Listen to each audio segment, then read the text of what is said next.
After welcoming you back again to this edition, we would, of course, go with our first story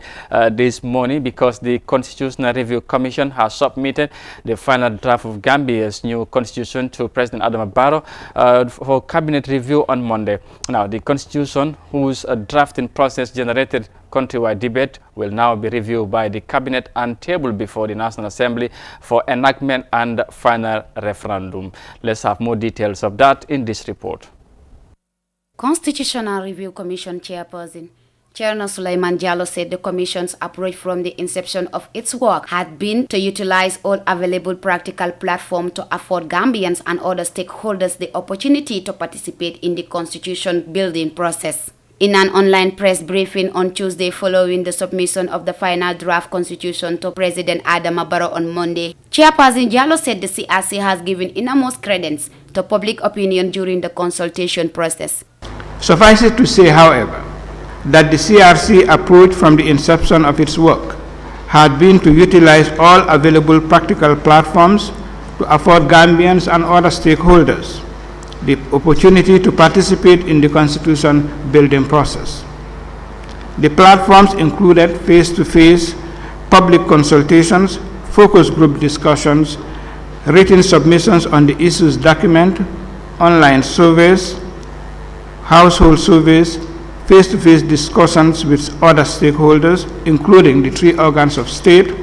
relevant government ministries, departments and agencies, civil society groups, faith-based organizations, specific interest groups, associations, and individuals. Established as per the Constitutional Review Commission Act that was passed on 13 December 2017 by the National Assembly and assented to by the President on 13 January 2018, the CRC was established to draft and guide the process of drafting a new constitution for the Gambia. Chairperson Jallow further stated that in their own assessment of the new draft constitution, it represents the generality of how Gambian people wish to be governed once it comes into effect. The draft constitution contains 319 sections, divided into 20 chapters and several parts. In the assessment of the CRC, the draft constitution represents the generality of the wishes and aspirations of the Gambian people. Each chapter addresses a different issue, although in some instances certain chapters have a correlation with provisions contained in other chapters. In order to ensure clarity and prevent inconsistencies, appropriate sectional and cross-references are made. In the execution of its function, the Commission was mandated to seek public opinion, review the 1997 Constitution, adhere to national values, safeguard and promote issues of sovereignty, separation of powers, national unity, introduction of term limits, and continuance of the Gambia as a secular state. At the submission of the draft constitution to the presidency, President Adama Barrow said the drafting process of the constitution has generated a lot of debate, but said the premise was that a strong and all-inclusive constitution will provide a safe haven for all citizens to enjoy the path to peace, freedom and prosperity. The premise is that a strong and all-inclusive constitution will provide a safe haven for all citizens to enjoy the path to peace, freedom and prosperity. Ladies and gentlemen, the draft constitution has generated a lot of debate from different interest groups, which I have been following keenly. However, as a nation, we should be able to unite on the basic principles of human rights. Now that the Commission has submitted the new draft law book to the presidency, it will be subjected to cabinet review before tabling it before the National Assembly for enactment and final referendum. Reporting for Eyeafrica News, I am Aminata Job. Thank you very much, Aminata. Su ko defee rek ñu dellu ci nuñ ko déggee léegi noonu ci chairman bi muy dellu ci ak ci liggéey bi ak taxawaay constitution bi waaye tamit président bi jébbal nañ ko téere bi barki démba comme ni nga ko waxee woon démba ci plateforme bi démba nag tamit ñu jàkkaarloo ak taskati xibaar yi dara indi yaatal ci li nga xamante ne mooy ci liggéey bi nu mu demee ak loolu ak tamit am solo bi nga xamante ne mooy constitution bi amal na ko réew mi lan mooy si seen jàngat ci li nga xamante ne di commission chairman bi wax na ko ci taxawaay bi ak tamit ci li nga xamante ne bi mooy ci constitution bi ci boppam. waaw am na solo bu baax because démba chairman bi tam wax na lu am solo dafa mel ni liggéey bu ñu ko santoon matal na ko.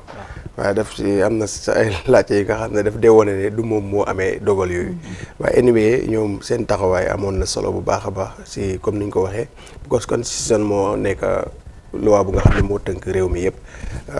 du fay da ngay toog Banjul rek la ko te comme ni ñu ko daan waxee fii si plateforme si bari duggoon neen si biir dëkk bi yëpp wala si biir réew mi yëpp. laaj nit ñi seen xalaat lan leen bëgg ñu dugal ko si ak lan leen bëggul ñu dugal ko si waaye comme ni mu ko waxee démb amul dara looy def si àddina nga gis ne dina féebu ñëpp rawatina loi mënul ñëw nekk féebu ñëpp foog mu am ñu nga xam ne nii leen koo bëggee wala nii duñ ko bëggee waaye lu ëpp si réew mi suñ ko nangoo rek dara loolu mooy waral constitution daal di am soo nekk na lu am solo am na sax ñuy wax ne sax mais bi su nekkee ne nag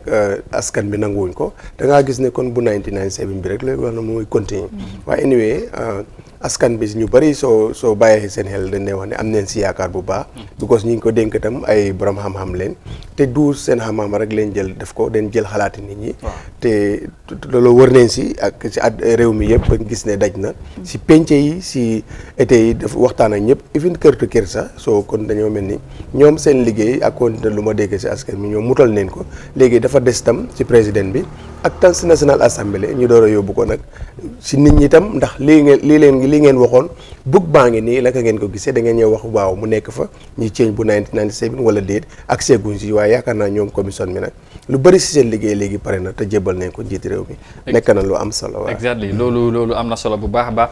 te am nañ yaakaar ne léegi Gambien si ñoom ñoo ci des démba tamit release nañ constitution bi ku ne mun nga koo am nga mun a jàngat lu ci biir démba ñu ngi ko doon wax Mariam mooy nañ fexe Gambien si xam lu nekk ci biir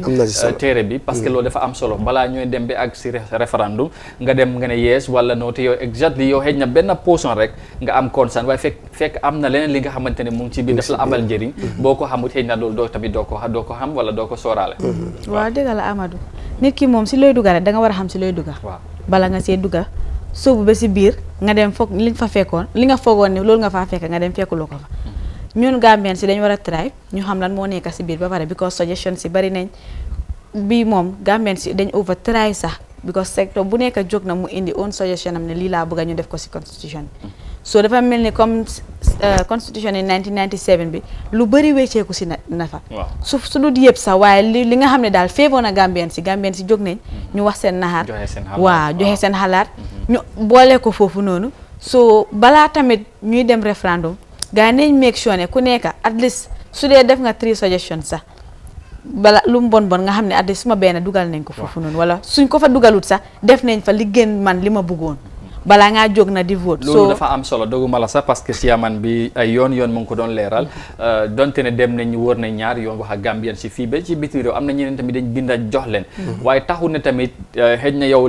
ku ne li nga wax dina reflect ci constitution bi am na yeneen xalaat yi donte ne baax nañ waaye duñ mën a bokk ci ndax luwaa dafa sew te luy doxal réew tamit nekkul luy satisfy ñëpp comme noo ko waxee loolu point bu am solo la waaw Mariama fu mu doon wax loolu foog naa ne loolu waaw loolu lu am solo la leneen tamit mooy fu mu nekk nii